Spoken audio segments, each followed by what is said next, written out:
Hello student, मैं doctor Ramesh Kumar Tamboli, सेवानिवृत्त प्राध्यापक प्राणीशास्त्र, किरोड़ीमल शासकीय कला एवं विज्ञान महाविद्यालय रायगढ़। आज के इस वीडियो लेक्चर सेशन में आप सभी का स्वागत करता हूं। आज हम बीएससी सेमेस्टर 1 जूलॉजी यूनिट 4 के अंतर्गत पर्चिंग मैकेनिज्म इन बर्ड्स का विस्तार से अध्ययन करने जा रहे हैं। पक्षियों में पर्चिंग विधि का अध्ययन करने के लिए हमने विषय वस्तु को इन महत्वपूर्ण बिंदुओं पर केंद्रित किया है। पहला पर्च, दूसरा पर्चिंग, तीसरा पर्चिंग मसल्स, चौथा types of perching muscle. Perching muscles के प्रकार ये मुख्य रूप से दो तरह के हैं। पहला फ्लेक्सर मसल और दूसरा है एक्सटेंसर मसल। यहाँ पर हम फ्लेक्सर मसल्स के प्रकारों का अध्ययन करेंगे, जिनमें पेरोनियस मीडियस, गैस्ट्रोनीमियस, फ्लेक्सर परफोरेंस और एम्बियन मसल सम्मिलित हैं। इसी तरह एक्सटेंसर मसल का भी हम अध्ययन करेंगे। पांचवा है पर्चिंग मैकेनिज्म या पर्चिंग की प्रक्रिया। छठवां कंट्रोल ऑफ पर्चिंग मैकेनिज्म या पर्चिंग प्रक्रिया का नियंत्रण। और सातवां है इम्पॉर्टेंट क्वेश्चंस या महत्वपूर्ण प्रश्न। आइए विस्तार से हम इन बिंदुओं का अध्ययन करते हैं। सबसे पहले हम देखें पर्चिंग मैकेनिज्म इन बर्ड्स में पक्षियों का अग्रपाद या अग्रपैर, जिसे हम फोर लिम्ब कहते हैं, ये उड़ने के लिए विंग्स में रूपांतरित एवं अनुकूलित होते हैं। इसी तरह पिछले पैर या हाइंड लिम्ब्स ये चलने, भोजन को पकड़ने तथा पर्चिंग के लिए पूर्णतः अनुकूलित होती है। पर्च का आशय है पक्षी पेड़ों की टहनी, तार, डंडी या अन्य किसी भाग पर बैठती है या वहां विश्राम करती है या सोती है, तब उस आधार को या ऑब्जेक्ट को पर्च कहते हैं।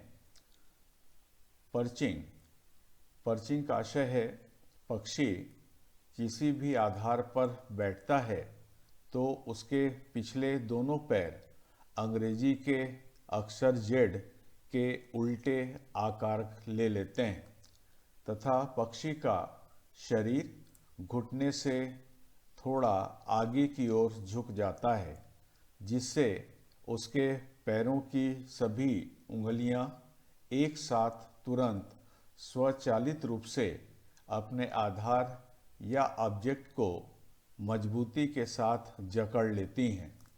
अपने आधार को मजबूती के साथ जकड़ लेने की यह संपूर्ण स्वचालित प्रक्रिया पर्चिंग कहलाती है। यहाँ पर इस चित्र में हम देख सकते हैं, ये एक पक्षी है, बर्ड है, और ये इसका पर्च है या ऑब्जेक्ट है, और इस ऑब्जेक्ट को ये अपने पैर की उंगलियों के द्वारा जकड़कर पकड़े हुए है। यही जकड़ने और पकड़ने की प्रक्रिया पर्चिंग कहलाती है। पर्चिंग मसल्स पर्च पर स्वचालित रूप से पकड़ को मजबूत बनाए रखने के लिए कुछ विशेष प्रकार की मसल्स कार्य करती हैं। इन्हीं मसल्स को पर्चिंग मसल्स कहते हैं। इन पर्चिंग मसल्स के विन्यास एवं कार्य प्रक्रिया को पर्चिंग मैकेनिज्म या पर्चिंग प्रक्रिया कहते हैं।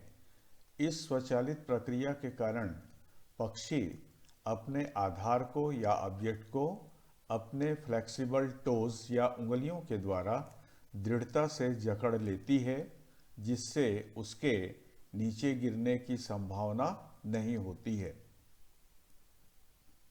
इस चित्र में हम पर्चिंग मसल्स को देख रहे हैं। ये उसका काफ का रीजन है और इस काफ के रीजन पर ये तीन प्रकार की मसल्स हमें दिखाई दे रही हैं। ये सभी के सभी मसल संयुक्त रूप से कहलाती हैं फ्लेक्सर मसल। आइए अब हम देखें टाइप्स ऑफ पर्चिंग मसल्स या पर्चिंग मसल्स के प्रकार। पर्चिंग मसल प्रमुखतः दो प्रकार की होती हैं। पहली फ्लेक्सर मसल, ये फ्लेक्सर मसल पैर की उंगलियों को सिकोड़कर बंद करने का कार्य करती हैं। दूसरे प्रकार की मसल ये एक्सटेंसर मसल्स कहलाती हैं। ये एक्सटेंसर मसल पैर की बंद उंगलियों को खोलने का कार्य करती हैं। आइए अब हम विस्तार से इन मसल्स का अवलोकन करते हैं। पहला ये है फ्लेक्सर मसल। फ्लेक्सर मसल ये पैर की चारों उंगलियों को सिकोड़कर आधार या ऑब्जेक्ट को जकड़ने का कार्य करती हैं। इन फ्लेक्सर मसल्स की संख्या 8 होती है, जिनमें से 6 मसल, इनसे निकलने वाले जो टेंडन है वो सामने की 3 उंगलियों का और शेष 2 पीछे की एक उंगली जिसे हेलक्स कहते हैं उसके संकुचन का नियंत्रण करती है। फ्लेक्सर मसल्स घुटने के जोड़ जिसे हम नी ज्वाइंट कहते हैं से संलग्न रहती हैं तथा टिबियोटार्सस बोन के पीछे स्थित होती हैं। इनके पिछले सिरे से मजबूत व लचीली टेंडन निकलकर टार्सोमेटाटार्सस बोन के पीछे से होती हुई पैरों की उंगलियों के निचली सतह से सटकर उनके अग्र सिरे तक जाती है तथा प्रत्येक फेलेंजिस से जुड़ी हुई होती है। इन मसल्स के द्वारा उंगलियों में फ्लेक्शन या मोड़ होता है, इसलिए इन मसल्स को फ्लेक्सर मसल्स कहते हैं। इस चित्र में हम देख सकते हैं ये बर्ड का थाई रीजन है, ये नी का हिस्सा है और ये उसका पिंडली या काफ का हिस्सा है। इसी पिंडली के हिस्से पर ये फ्लेक्सर मसल लगी हुई होती हैं। ये जो बोन हम देख रहे हैं ये बोन कहलाती है टिबियोटार्सस फाइबुला बोन और यह बोन सबसे नीचे की ओर एक मजबूत बोन के ऊपर आधारित होती है और इस बोन को कहा जाता है टार्सोमेटाटार्सस। आइए अब हम देखें ये जो फ्लेक्सर मसल हैं ये कितने प्रकार की होती हैं तथा उनका विन्यास किस तरह से होता है। फ्लेक्सर मसल मुख्यतः निम्न प्रकार की होती हैं। पहली मसल यह पेरोनियस मीडियस कहलाती है, दूसरी गैस्ट्रोनीमियस तथा तीसरी ये फ्लेक्सर परफोरेंस मसल्स कहलाती है। यहाँ पर एक चौथे प्रकार की मसल्स भी है जो कुछ पक्षियों में पाई जाती है और इस मसल का नाम है एम्बियंस मसल। ये जो एम्बियंस मसल है वह कई पक्षियों में एक छोटी मसल के रूप में होती है जो उनके पेल्विक गर्डिल के अगले भाग से निकलकर जांघ के भीतर की सतह से होती हुई घुटने में नीचे की ओर जाती है। इसके पिछले सिरे से टेंडन निकलकर घुटने की टेला बोन के नीचे से तथा घुटने के जोड़ से गुजरते हुए टिबियोटार्सस बोन की बाहरी सतह पर पहुंचता है, जहां वह दूसरे तथा तीसरे उंगलियों को जाने वाली फ्लेक्सर मसल के अग्र सिरे से जुड़ जाती है। तो यह जो एम्बियंस मसल है वो केवल कुछ पक्षियों तक ही सीमित होती है। यह जो एम्बियंस मसल है यह कम महत्व की मसल होती है, क्योंकि यदि एम्बियंस मसल्स को काट कर निकाल दिया जाए तो भी पक्षी में पर्चिंग की प्रक्रिया किसी तरह से प्रभावित नहीं होती है। इसलिए कहते हैं कि एम्बियंस मसल ये कम महत्व की मसल होती है। इस चित्र में हम 3 प्रकार की मसल्स को देख सकते हैं। पहले प्रकार की मसल ये है पेरोनियस मसल जो इनके काफ के सामने के हिस्से पर होती है। दूसरे प्रकार की मसल यह गैस्ट्रोनीमियस मसल है जो काफ के पीछे साइड पर होती है, और तीसरी मसल यह फ्लेक्सर परफोरेंस कहलाती है। यह पेरोनियस और गैस्ट्रोनीमियस मसल्स के बीच पर होती है। इन मसल्स का अब हम विस्तार से अध्ययन करेंगे। सबसे पहले हम देखें फ्लेक्सर मसल के अंतर्गत जो पहली मसल है वो कहलाती है पेरोनियस मीडियस। पेरोनियस मीडियस यह पिंडली या काफ के सामने के भाग पर स्थित होती है तथा इसका अग्र सिरा या सामने का सिरा ये टिबियोटार्सस बोन के ऊपरी हिस्से से संलग्न रहता है, जुड़ा रहता है। इसके पिछले छोर से एक मजबूत टेंडन निकलकर 3 भागों में विभाजित होकर पैर के सामने की 3 उंगलियों की निचली सतह से सटकर उनके अग्र सिरे तक जाती है। इस चित्र में पेरोनियस मीडियस मसल को प्रदर्शित किया गया है। ये इसके बर्ड के काफ का हिस्सा है जिसको हम पिंडली कहते हैं, और इस पिंडली के सामने की ओर ये पेरोनियस मीडियस मसल ये यहाँ पर उपस्थित है। इस पेरोनियस मीडियस मसल का जो अगला सिरा है वह टिबियोटार्सस बोन के अगले हिस्से से मजबूती के साथ जुड़ा हुआ है, जबकि इसका पिछला सिरा ये बहुत पतला, लचीला और धागे जैसी रचना में बदल जाता है और इस रचना को कहा जाता है टेंडन। तो इस पेरोनियस मीडियस मसल के पिछले सिरे से ये टेंडन निकलती है जो टार्सोमेटाटार्सस बोन के पीछे की सतह से होते हुए ये 3 भागों में विभाजित हो जाती है, और प्रत्येक शाखा इनमें से क्रमशः पहली, दूसरी और तीसरी उंगली के निचली सतह से होकर के उनके शीर्ष तक जाकर के ये समाप्त हो जाती है। तो ये पेरोनियस मीडियस मसल और उसके टेंडन की स्थिति के बारे में। तो ये जो टेंडन्स होते हैं ये टेंडन्स हर उंगली के, ध्यान देंगे, ये सामने की जो 3 उंगलियां हैं इन 3 उंगलियों के भीतर की सतह से सटकर उनके शीर्ष पर जाती हैं और वहां पर समाप्त हो जाती हैं। दूसरे तरह की जो फ्लेक्सर मसल है ये कहलाती है गैस्ट्रोनीमियस मसल।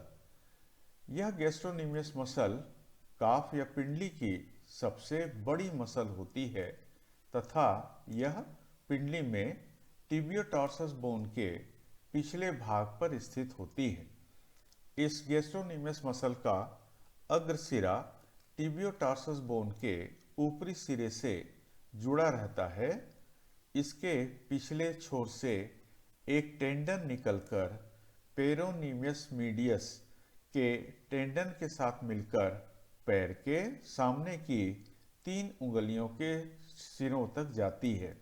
यहाँ पर यह ध्यान देना जरूरी है कि पेरोनियस मीडियस तथा गैस्ट्रोनीमियस मसल की टेंडन संयुक्त रूप से आपस में एक दूसरे के साथ सटकर ये सामने की 3 उंगलियों में जाती हैं। इस तरह इन टेंडन्स को कंबाइंड फ्लेक्सर टेंडन्स कहा जाता है। आइए इस चित्र में हम देखें। पहले हमने देखा था पेरोनियस मीडियस मसल के बारे में जो इनके काफ के सामने के हिस्से पर स्थित होती है, लेकिन गैस्ट्रोनीमियस मसल यह काफ या पिंडली में पीछे की ओर स्थित होती है। इसका अगला सिरा ये मजबूती के साथ टिबियोटार्सस बोन के साथ जुड़ा हुआ होता है तथा इस मसल के पिछले सिरे से एक मजबूत लचीली टेंडन निकलती है, और यह टेंडन पेरोनियस मीडियस मसल के टेंडन के समानांतर उससे सटकर आगे की ओर बढ़ती है तथा यह भी 3 शाखाओं में विभाजित हो जाती है तथा इसकी प्रत्येक शाखा सामने की 3 उंगलियों पर पृथक रूप से उसकी निचली सतह से सटकर शीर्ष तक जाती है। तो यहाँ पर हम देख सकते हैं ये है गैस्ट्रोनीमियस मसल, और इस गैस्ट्रोनीमियस मसल के ये टेंडन है, इसे हम कहते हैं टेंडन ऑफ गैस्ट्रोनीमियस मसल। यहाँ पर ध्यान देंगे कि टेंडन ऑफ पेरोनियस मसल और टेंडन ऑफ गैस्ट्रोनीमियस मसल ये दोनों परस्पर एक दूसरे के साथ सट करके चलती हैं और इन्हें संयुक्त रूप से कहा जाता है कंबाइंड फ्रैक्चर टेंडन। ये बनाती हैं कंबाइंड फ्रैक्चर टेंडन। तीसरे तरह की जो फ्लेक्सर मसल है यह कहलाती है फ्लेक्सर परफोरेंस। यह फ्लेक्सर परफोरेंस काफ या पिंडली के मध्य भाग पर स्थित होती है तथा इसका अग्र सिरा यह भी टिबियोटार्सस बोन के ऊपरी सिरे से मजबूती के साथ जुड़ी रहती है। इसके पिछले छोर से एक टेंडन निकलकर पैर के पीछे की उंगली जिसे हेलक्स कहा जाता है उसके भीतर की सतह से सटकर उसके छोर तक जाती है।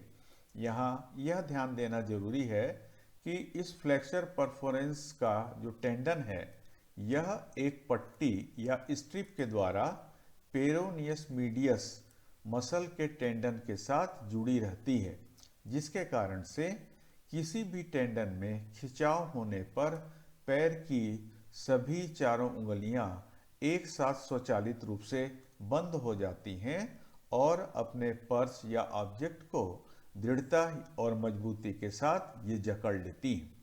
आइए इस चित्र में हम देखें जहां पर तीनों तरह की फ्लेक्चर मसल्स को दर्शाया गया है।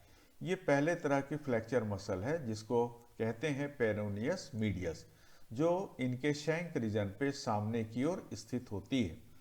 दूसरी मसल जो पिंडली में पीछे की ओर स्थित होती है यह कहलाती है गैस्ट्रोनीमियस मसल। और तीसरी मसल जो पेरोनियस मीडियस और गैस्ट्रोनीमियस मसल के बीच में होती है जिसे हमने हरे रंग से यहाँ पर प्रदर्शित किया है, यह मसल कहलाती है फ्लेक्सर परफोरेंस। इस फ्लेक्सर परफोरेंस का जो टेंडन है वह पिछले सिरे से निकल करके ये टार्सोमेटाटार्सस बोन के पीछे से होकर के पहले दोनों कंबाइंड टेंडन के साथ में चलती है और यह अंत में पैर के पिछली उंगली जिसे हेलक्स कहते हैं उसके भीतर की सतह पर प्रवेश करती है और सटकर आगे बढ़ते हुए उसके शीर्ष पर जाकर के समाप्त हो जाती है। तो इस तरह यदि हम देखें टेंडन के बारे में तो सामने की तीनों उंगलियों में दो टेंडन साथ साथ एक दूसरे के साथ चलते हैं और शीर्ष तक पहुंचते हैं और ये टेंडन होती हैं पेरोनियस मसल्स की टेंडन और गैस्ट्रोनीमियस मसल की टेंडन।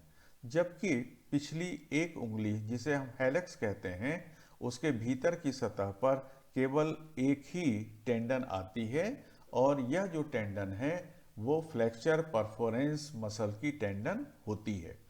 तो इस तरह हम देखते हैं कि पहली मसल पेरोनियस मसल की जो टेंडन है और दूसरी मसल जिसको हम गैस्ट्रोनीमियस मसल कहते हैं इसकी जो टेंडन है ये दोनों आपस में जुड़ी रहती हैं। और तीसरी मसल जिसे फ्लेक्सर परफोरेंस कहते हैं ये फ्लेक्सर परफोरेंस भी साथ साथ चलती हैं, लेकिन ये जो फ्लेक्सर परफोरेंस है ये जुड़ी हुई होती है पेरोनियस मीडियस मसल के टेंडन के साथ में, तो ये दोनों आपस में जुड़ी रहती हैं।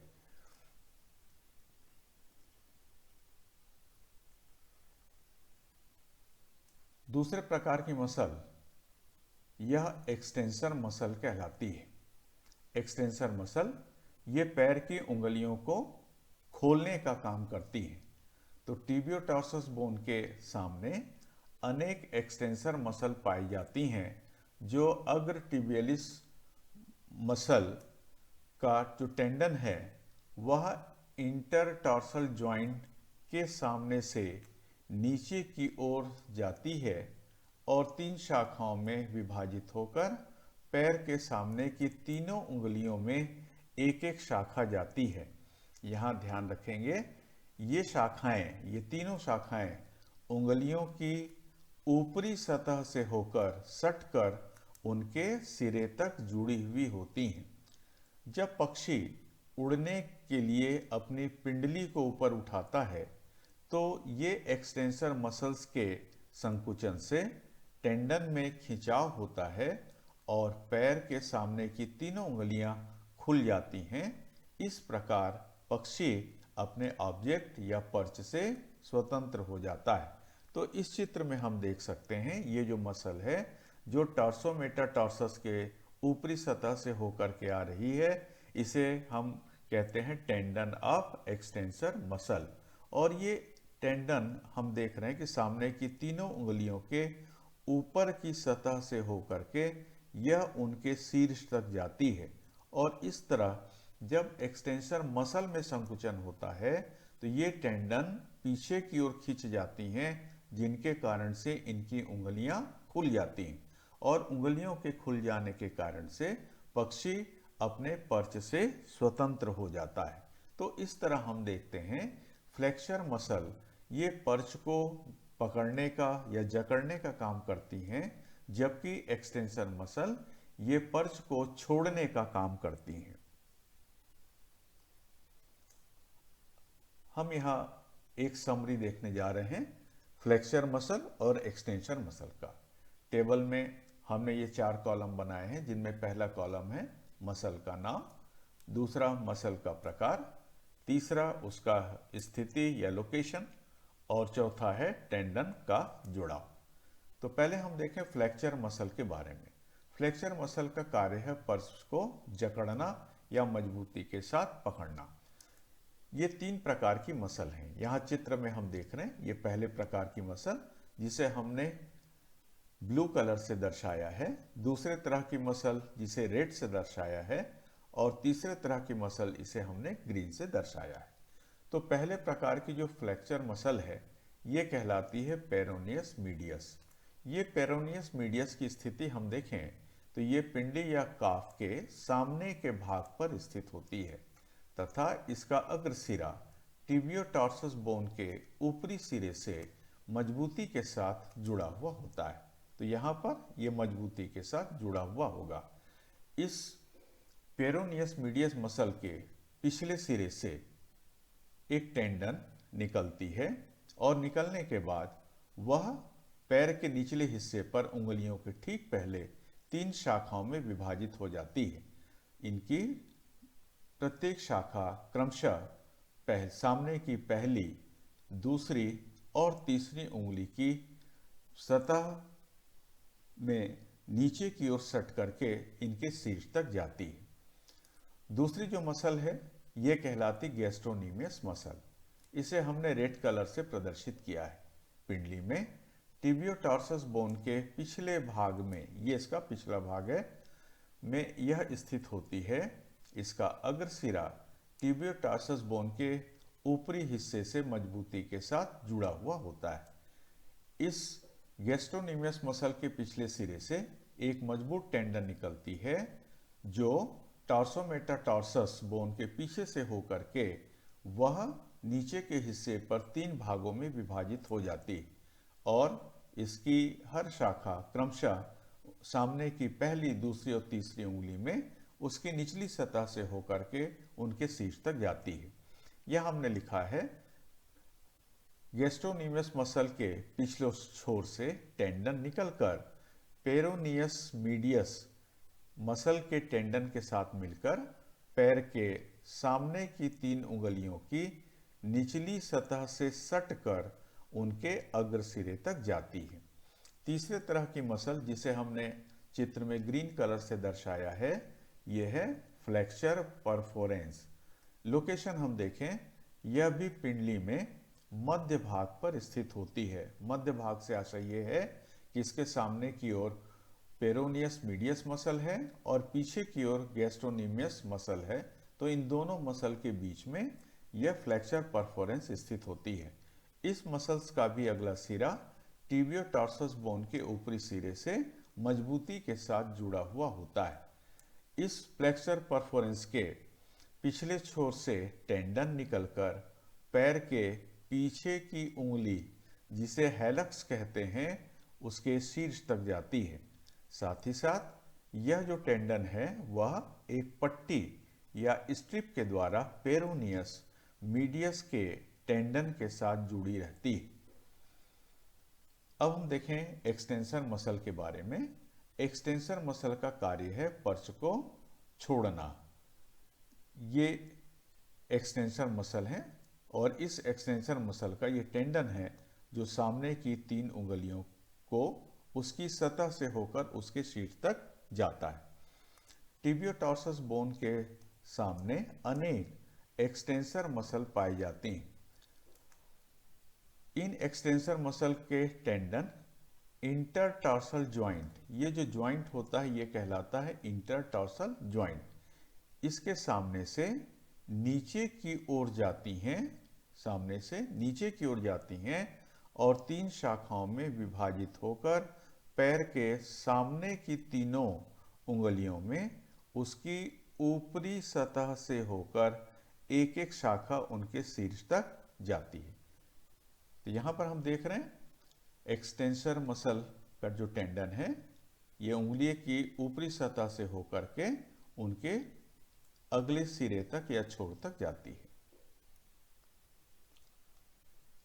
अब हम देखें पर्चिंग की क्रियाविधि। ये 3 चरणों पे हम इनका अध्ययन करते हैं। पहला, पक्षी जब पर्च पर बैठता है तो उसका पैर घुटने या नी से आगे की ओर तथा एंकल से पीछे की ओर मुड़ जाता है। दूसरा, पैर के घुटने तथा टखने के मुड़ने के परिणाम स्वरूप सभी तीनों फ्लेक्सर मसल के टेंडन्स एक साथ खींच जाते हैं, जिससे पैरों की सभी उंगलियां भीतर की ओर खींचकर स्वचालित रूप से बंद होकर पर्च को दृढ़तापूर्वक जकड़ लेती हैं। तीसरा, पक्षी जब पर्च पर सोती है तो उसके शरीर के भार से उसका जो टखना या एंकल है वह और ज़्यादा झुक जाता है और ज़्यादा बेंड हो जाता है, जिससे पर्च पर पैरों की पकड़ पहले से और ज़्यादा मजबूत हो जाती है। यहाँ पर 2 चित्र हम देख रहे हैं।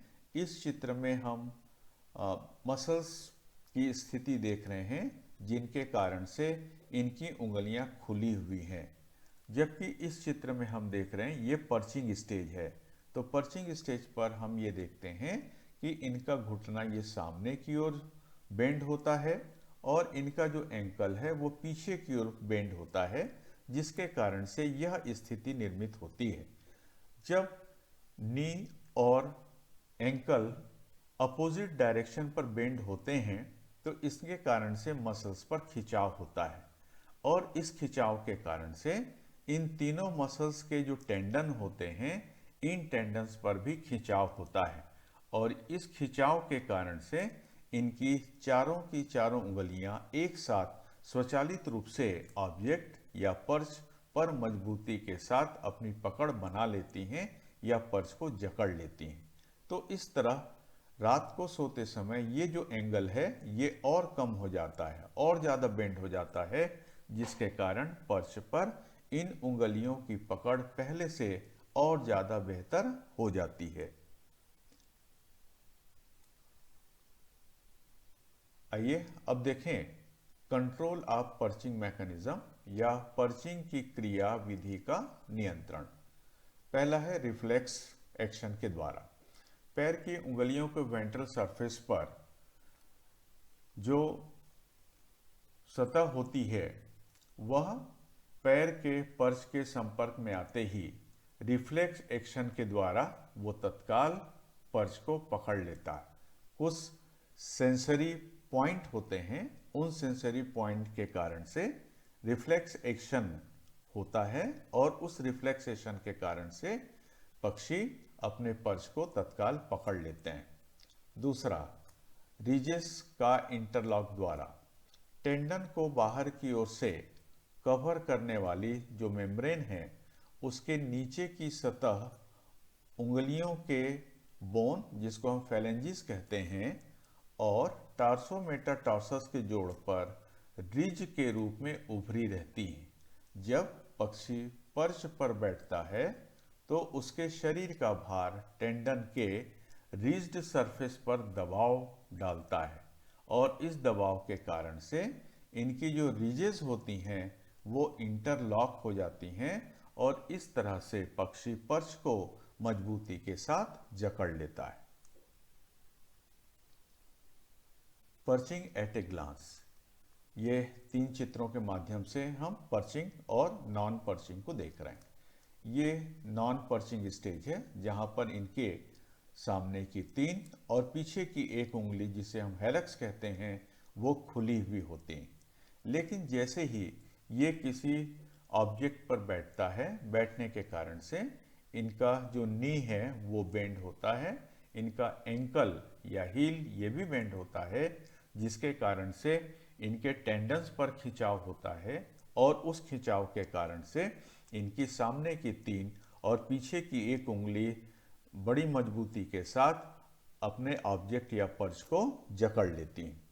उसके बाद रिलैक्सिंग स्टेज पर हम देखें कि इनके टार्सोमेटा टॉर्सस के ऊपर की सतह से जो एक्सटेंसर मसल आती हैं, उन एक्सटेंसर मसल के जो टेंडन्स होते हैं, ये टेंडन जब खींचते हैं ऊपर की ओर तो इस खिंचाव के कारण से इनकी उंगलियां खुल जाती हैं और इस तरह वह पक्षी पर्च से स्वतंत्र हो जाता है।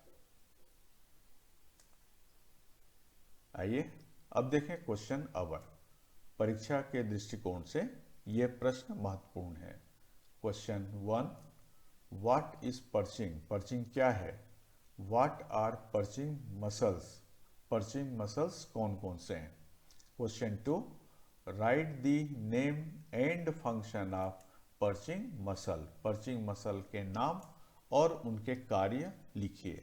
Question 3, draw labelled diagram of non perching and perching stage in birds. Birds में पर्चिंग अवस्था और नॉन पर्चिंग अवस्था का चित्र बनाइए। Question 4, describe the perching in birds. पक्षी में पर्चिंग का वर्णन कीजिए। ये ऐसे टाइप क्वेश्चन है, निबंधात्मक प्रकार का प्रश्न है। और क्वेश्चन 5 है, राइट शॉर्ट नोट्स ऑन। संक्षिप्त टिप्पणियां लिखिए। ये इस तरह से हैं। पहला, पर्चिंग मसल्स, दूसरा पर्चिंग मैकेनिज्म और तीसरा है कंट्रोल ऑफ पर्चिंग मैकेनिज्म। और ये कंटेंट हमने जहां से लिया है वो इस तरह से हैं।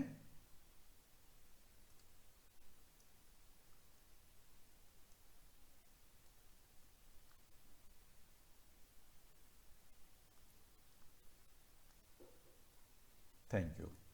अगले वीडियो के लिए YouTube चैनल जूलॉजी अड्डा को सब्सक्राइब करें और जो अपकमिंग वीडियो है वो है कोरल। Thank you.